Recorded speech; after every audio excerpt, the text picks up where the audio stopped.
What is going on, guys? Welcome back to the channel. My name is Hearts, and today I'll be breaking down the 7-game NBA slate for tonight, which is Tuesday night. So if you're new to the channel, hit that like button, subscribe. I'm going to be talking through my favorite core plays based on the injury news we have so far. So make sure to hit that like button, and let's get into the breakdown. This is going to be more of a quicker breakdown for today, guys, just because I was unable to get this out earlier or last night. And we also have a ton of injury news, which is really just going to shake up this slate. It's going to be stars and scrubs build for the slate. I'll just quickly touch on all the injury news. So right now, for the Detroit side, we have, where is it? Let me pull it up real fast. Bogdan's out, Duran's out, Bagley's out, Livers is questionable. But yeah, they're just out a ton of people right now. They had to bring people up from the G League just because they're very, very short-handed. So I think we should see very, very solid minutes on a guy like Killian Hayes, who, even in the bad game there against Golden State, he still had 33.5 fantasy points. I mean, he's played pretty much 35 minutes past 3 games. It's even if this game does blow out, still expect him to see a good amount of run. So do you have a good amount of interest in these Detroit guys? Hayes, Ivy. Stewart is decent if Embiid's out. If Embiid's in, I don't think I can go to Stewart, even at that cheap price tag. Burke should be solid off the bench. I mean, his minutes are a question mark, but, he's pretty score independent. Bay's there. I mean, they all look very solid. It's just, do you want to go with that value? I prefer getting to other value, like some of the Suns value, and then just putting in guys like Luka, maybe Embiid, more of those stud plays to fill out my lineup. But these guys on the Detroit side all look very, very viable. If I had to say a few that stood out, Hamidou Diallo does right there. I mean, he should see close to 20 minutes, maybe more with all those guys out. They're probably going to start Hayes, Ivy, Stewart, Bay, and maybe Noel. Like, I'll mention Noel as well. Like, if Embiid plays, they're going to have to play Noel. He'd be a solid play. It just comes down to if you can stay out of foul trouble, but at the flat min, I don't mind taking that shot there. So a lot of interest here on the Detroit side. Philly side, if you just want to get more contrarian, like if Embiid's going to be one of your studs to fit in the stars and scrubs, sure, you can throw him in there at 11-2. Don't mind him. Same thing with Harden. He could be a spin up in your lineup as well. It depends on if Maxi's going to come off the bench. I think Harden's still viable. If Maxi's going to play alongside Harden, I do think it hurts Harden's upside a bit in terms of scoring, just output. So I'd really just stick to Embiid if Maxi's going to start. If he's going to come off the bench still, I think Harden and Embiid are both viable as spin-ups. On the OKC side, nothing's really changed here for the injury news. So, I mean, we kind of know where it's going to come from. SGA, I mean, there's a lot of guys ruled out on Miami. I think it's Bam, Tyler, so they're going to be pretty short-handed. So SGA looks like a great spin-up, more of a contrarian play here. I do think people are still going to be scared of Miami's defense, so I do like SGA a good amount as a contrarian spend-up. I don't think there's a need to get to these mid-range guys like Josh Giddey, Jalen Williams, Lou Dort. I mean, they're there. They have upside. Don't mind them, but as I mentioned, there's just more value to go more stars and scrubs, and I'll show you guys in the end with my lineup build. But yeah, I mean, Kenrich Williams looks solid. He should be kind of splitting that center run with Muscala. And then they're just going to throw in guys like Isaiah Joe, Jalen Williams, Trey Mann, Eugene. They're just going to throw a bunch of guys in there to kind of fill up the small forward, power forward, center roles. So it's not like those guys are going to be seeing a ton of minutes. You can go down on them. I just don't think there's a real need. Moving on to Miami. As I mentioned, Bam is going to be out. Hero's out. Lowry's out. Martin's out. So yeah, Robinson's out. They're very short-handed as well. So most likely we're going to see a starting lineup of Butler, Strus, Victor, Gabe Vincent, and actually, I think they'll bring Oladipo off the bench. We'll have to wait and see, but I'm assuming they're going to start Butler, Strus, Vincent, Orlando Robinson, and Highsmith, and then they'll probably bring Badman, Haslam, and Jamal Cain off the bench. I mean, they're very, very short-handed. So this is another team you could definitely load up on.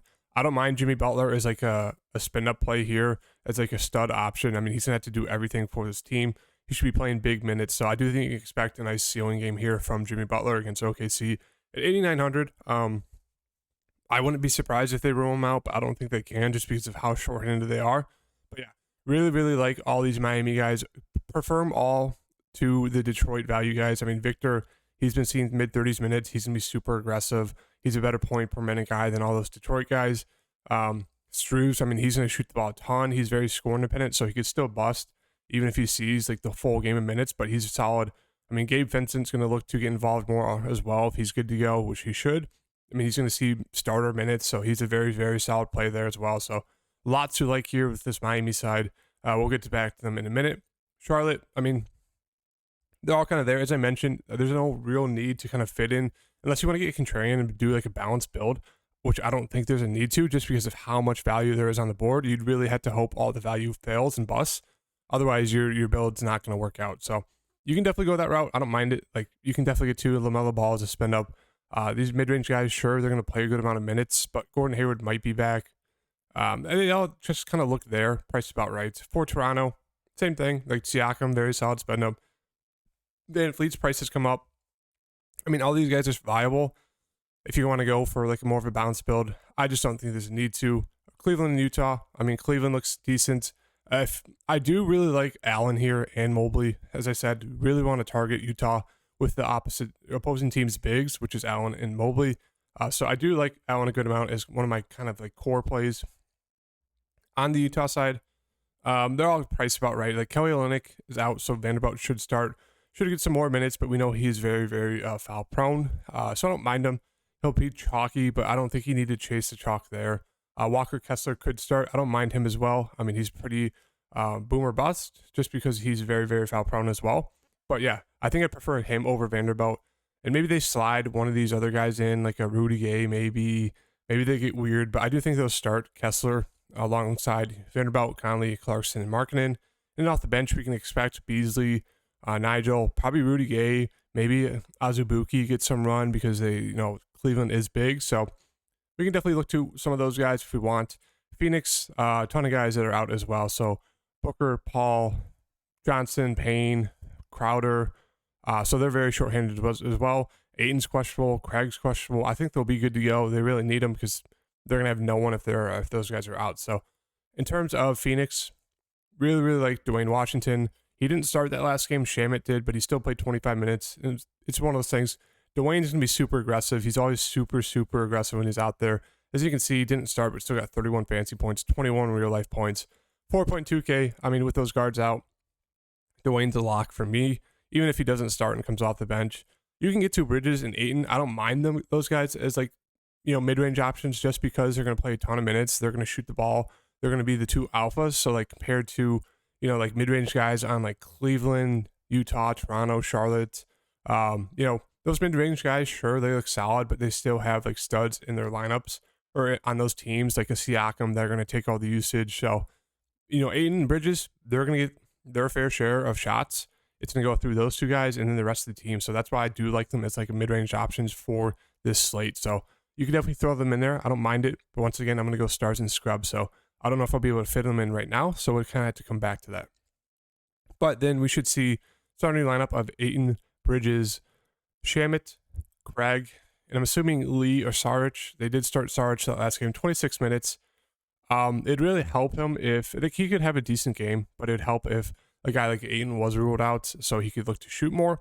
But then Jock, Biamo should, split the center run off the bench if Ayton's out. If he's in, they'll get some minutes, but I don't really prefer him. And then Josh Okogie, I do think he's a very solid play here. With all those guys out, I do think he should see mid-teens minutes. I mean, he's very, very solid when he does get the minutes. As you can see, 25 minutes, 35 fantasy points. Like, he has very, very solid upside. 23 minutes, 42, 26, 37. So he's a guy who could definitely break the slate there at 3,000, depending on if Craig gets ruled in, if Shaman's in, if those guys are out. Obviously, it's a late game, so you can definitely build your lineup around some of those pieces, which I do suggest to kind of help you get different from the field. For Golden State, Steph is back, most likely. He's questionable, but it's looking like he will be able to play. With him back, I don't mind him as a spend up. I think there'll probably maybe be a minutes limit. Not really sure. But there's huge blowout risk, obviously, with all those Suns guys being ruled out. So for that reason, there's no real need to get to anyone. They're all kind of priced about right. Moving on to Orlando and Portland. As I mentioned, once again, Orlando's one of those teams where it's like, sure, you can get to these mid-range options. I just don't think really anyone stands out.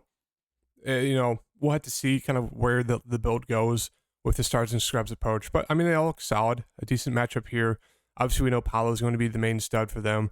Fultz has been good, recently as well. So I don't mind them. Just not a real priority for me. And then Portland, kind of the same thing. Like, love Dame. Simons is decent. Nurkic, if he's good to go. If he's going to play, 30 plus minutes, he's great, but it's just really hard to trust those minutes. Another foul prone guy that could easily get benched.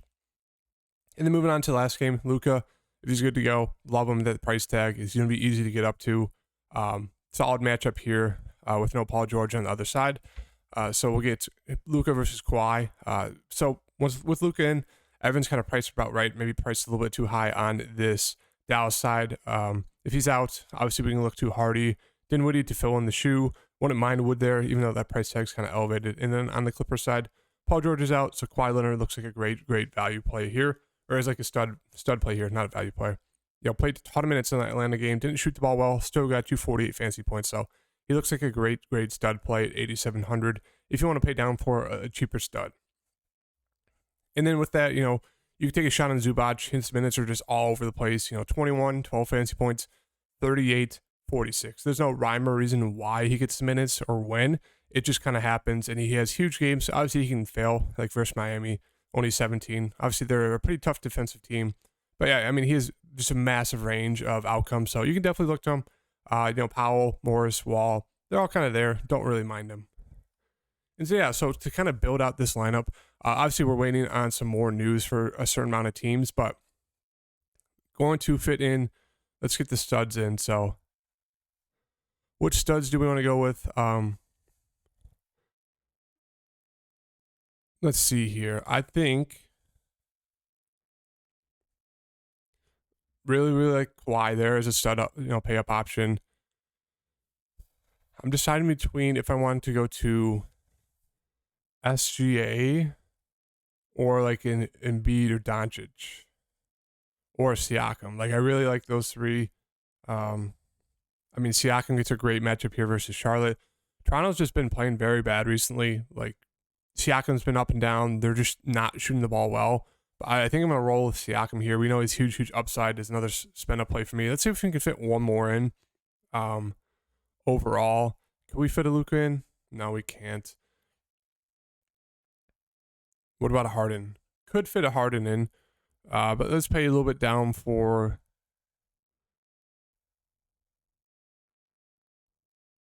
Actually, let's move Jared Allen to the center spot, and then power forward. Let's throw in Siakam. Oh my God, that's so annoying.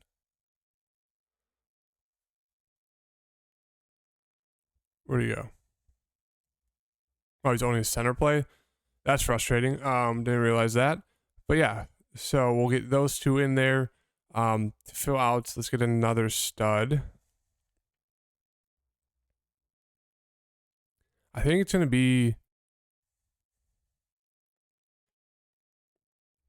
Jimmy for me.